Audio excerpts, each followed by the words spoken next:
நாளைக்கான வீடியோவில் என்ன நடக்குன்னு சொல்லிட்டு பார்க்கலாம். வீடியோக்குள்ளே போட்டுக்கு முன்னாடி நம்ம சேனலை சப்ஸ்கிரைப் பண்ணிவிட்டு பக்கத்தில் இருக்க லைக் பட்டனையும் தட்டி விட்டுருங்க. வீடியோ வந்துட்டு நல்லாவே இருக்குது. சரி வாங்க வீடியோக்குள்ளே போகலாம். ஃபஸ்ட்டு சீனில் வந்துட்டு ஆதி பாரதி இவங்கெல்லாம் பேசிகிட்டு இருக்க சீன் தான் காமிச்சிட்டு இருக்காங்க. இங்கே பாருங்கள், என்னை தயவுசெய்து கோவப்படுத்தாதீங்க. நான் கண்டிப்பாக வேலைக்கு போகிறேன்னா போகிறேன், அவ்வளோதான். இனிமேல் நான் வேலைக்கு போகிற காசை வச்சு தான் என் பொண்ணை படிக்க வைக்க போகிறேன் அப்படின்னு சொல்லிட்டு இருக்கேன். என்ன பாரதி, நீங்கள் என்ன இப்படிலாம் பேசிகிட்டு இருக்கீங்க? அப்போ நான் வந்துட்டு தமிழுக்கு அப்பா கிடையாதா? நான் அவளுக்கு என்னென்னலாம் பண்ணணும்னு நினச்சிக்கிட்டுங்க தெரியுமா அப்படின்னு சொல்ல, அதெல்லாம் எனக்கு தெரியாது. நான் சம்பாதிக்கிற காசுல தான் தமிழ் நீங்கள் நான் 3 பேருமே வந்துட்டு சாப்பிட போகிறோம். நான் வந்துட்டு சேலஞ்ச் பண்ணதான் அப்படின்னு சொல்ல, போமா நீ வேற என்னத்தையாவது இப்படி சேலஞ்ச் பண்ணிடுற அப்படின்னு சொல்லிட்டு தமிழ் சொல்ல, இந்த இதுக்காக வந்துட்டு ஆதி சொல்கிறாங்க, நான் என் பொண்ணை வந்துட்டு எங்கெல்லாம் கூட்டு போய் எப்படிலாம் ஊர் சுற்றணும்னு நினச்சிட்டு இருக்கேன். நீங்கள் வாங்குற சம்பளம் பத்துமா? எங்களுக்கெல்லாம் பத்தவே பத்தாது.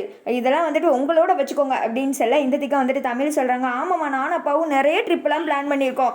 உங்கள் சவாலை நீங்களே வச்சுக்கோங்க, நாங்களாம் இதில் வந்துட்டு வரல அப்படின்னு சொன்னதுமே, இது என்ன கோவப்படுத்தாதீங்க, அவ்வளோதான் நான் போகிறேன் அப்படின்னு சொல்லிட்டு கிளம்ப, சரி ஒரு சிரிப்பு சிரிச்சுட்டு போகலாம்ல, சிரிக்கிறதுல என்ன ஆக போகுது அப்படின்னு சொன்னதுமே பாரதி வந்துட்டு போதுமா அப்படின்னு சொல்ல, இதுக்கு நீங்கள் சிரிக்காமலே இருக்கலாம் அப்படின்ற மாதிரி ஆதி சொன்னதுமே, சரி ஆல் தி பெஸ்ட் அப்படின்னு சொல்லிட்டு 2 பேருமே பக்கத்தில் வந்து சொல்கிறாங்க. அது கேட்டதும் வந்துட்டு பாரதி சிரிச்சுக்கிட்டே அங்கேருந்து கிளம்புறாங்க.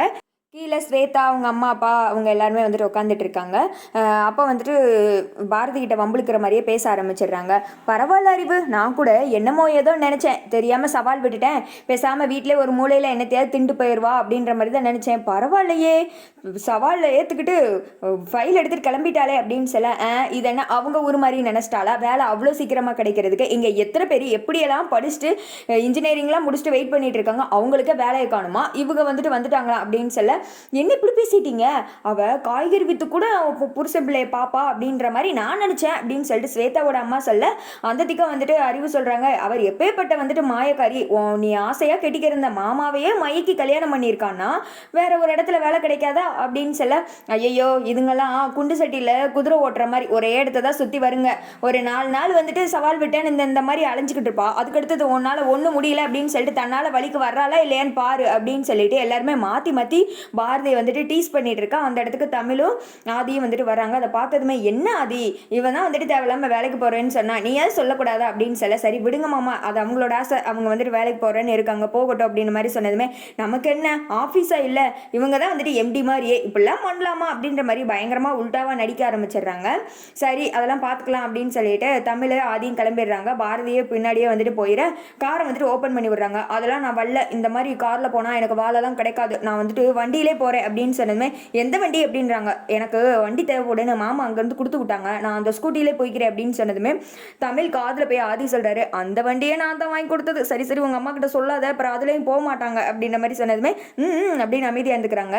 இங்கே பாருமா, எனக்கு பெரிய பிஸ்னஸ் மேனோட பொண்ணுன்னு சொல்லதான் பிடிச்சிருக்கு, அக்கௌண்டனோட பொண்ணுன்னா எனக்கு பிடிக்கலமா, பேசாமல் இதை விட்டுருமா அப்படின்னு சொல்ல, பேசாமல் என்னமோ செய்யுங்க அப்படின்னு சொல்லிட்டு பாரதி கிளம்பிட, ஆதியும் தமிழ் அதுக்கடுத்து கிளம்பிடுறாங்க.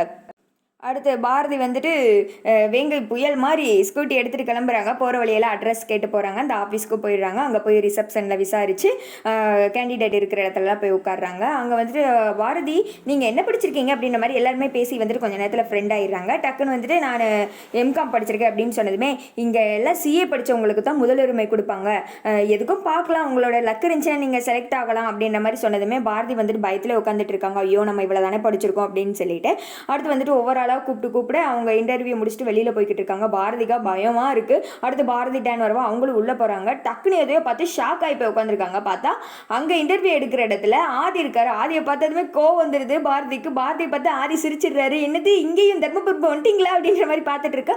அங்கிட்ட இருந்து ஸ்வேதா வராங்க. ஸ்வேதாவை பார்த்தது அதுக்கு மேலே கோவம் வருது பாரதிக்கு. பாரதி வந்துட்டு அவங்க கிட்ட ஃபைல் கொடுக்க, அங்கே இன்னும் 2 பேர் வந்துட்டு உட்காந்துருக்காங்க. ஒரு லேடி ஒரு ஜென் உட்காந்துருக்காங்க. அவங்க வாங்கி பாரதியோட ஃபைலை பார்க்குறாங்க. உங்களோட ஃபைல் வந்துட்டு நல்லா இருக்குது, ரெசியூம்லாம் எங்களுக்கு ரொம்ப பிடிச்சிருக்கு, நம்ம வந்துட்டு இன்டர்வியூ கண்டினியூ பண்ணலாம் அப்படின்னு சொல்ல, சார் எனக்கு இங்கே வந்துட்டு இன்டர்வியூ கொடுக்க விருப்பம் இல்லை, நான் கிளம்புறேன் அப்படின்னு சொல்லிட்டு பாரதி சொன்னதுமே, என்னது உங்களோட ரெசியூம்லாம் நல்லா தானே இருக்குது, அப்புறம் உங்களுக்கு பிடிக்கல அப்படின்ற மாதிரி சொன்னதுமே ஸ்வேதா வந்துட்டு ஆரம்பிச்சிடுறாங்க.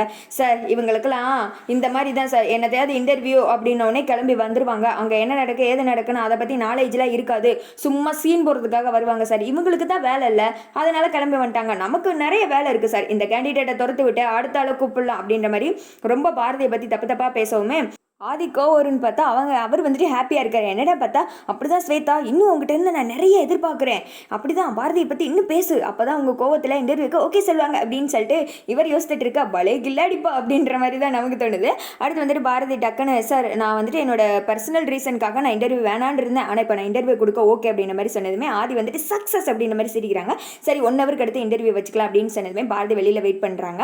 டக்குன்னு யாரோ கையை பிடிச்சி இழுக்கிற மாதிரி இருக்குது. பார்த்தா ஆதி தான். என்ன ஆதி இப்படிலாம் வந்துட்டு நீங்கள் தான் பிளான் பண்ணுறீங்களா அப்படின்னு சொல்லுமே, ஐயோ நீங்கள் இங்கே வரது எனக்கு தெரியவே தெரியாது, நான் தமிழுக்கு போய் ஸ்கூலில் அட்மிஷன் ஃபார்ம்லாம் வாங்கிட்டு வீட்டில் விட்டு தான் வந்தேன், நீங்கள் என் கூட காரில் வந்திருந்தீங்கன்னா தெரிஞ்சிருக்கும் நான் இங்கே தான் வரேன் அப்படின்னு சொல்லிட்டு, இதெல்லாம் கோ இன்சிடென்ட்டுப்பா, அது மட்டும் கிடையாது, திடீர்னு எதுக்கு இன்டர்வியூக்கு ஓகே சொன்னீங்க அப்படின்னு சொல்ல, பார்த்தீங்களா அந்த ஸ்வேதா எப்படி பேசுகிறான்னு அப்படின்னு சொல்ல, அப்போது ஸ்வேதா சொன்னதுக்காண்டி தான் ஓகேன்னு சொன்னீங்களா, சரி சரி அப்படின்னு சொன்னமே, அதெல்லாம் கிடையாது, இங்கே யார் எம்டியாக இருந்தால் எனக்கு என்ன அப்படின்னு சொன்னதுமே, இங்கே பாருங்கள் இந்த கம்பெனி எல்லாம் நம்ம வாங்கிட்டோம், அந்த கம்பெனி மாதிரி தான் இதுவும் அப்படின்னு சொன்னதுமே, அதான் சொல்கிறேன்ல யார் எம்டியாக இருந்தாலும் எனக்கு ஒன்றும் பிரச்சனை கிடையாது, நான் என் வேலையை பார்த்துட்டு கரெக்டாக போயிட்டே இருப்பேன் அப்படின்னு சொன்னதுமே, சரி சரி வேறு ஏதாவது ரூல் இருக்கா அப்படின்னு கேட்டதுமே, ஒன்றும் இல்லை நான் அதெல்லாம் அப்புறம் சொல்லிக்கிறேன் அப்படின்ற மாதிரி சொல்லிட்டு, நீங்கள் மட்டும் என்னை செலக்ட் பண்ணக்கூடாது அப்படின்னு சொல்லிட்டு கிளம்பிடுறாங்க. அடுத்து இன்டர்வியூ எடுக்கிற மாதிரி காமிச்சிட்டு இருக்காங்க. பாரதி அவங்களோட பெஸ்ட்டெல்லாம் நல்லா கொடுக்குறாங்க, நல்லா ஆன்சர் பண்ணுறாங்க. அதை கேட்டதுமே இவங்க வந்துட்டு சந்தோஷப்படுறாங்க, நான் ஓனரை காப்பாற்றினேன் அப்படின்ற மாதிரிலாம் சொல்லிட்டு இருக்காங்க. அதோட பார்த்தீங்கன்னா இந்த வீடியோ வந்துட்டு முடிஞ்சிடுது.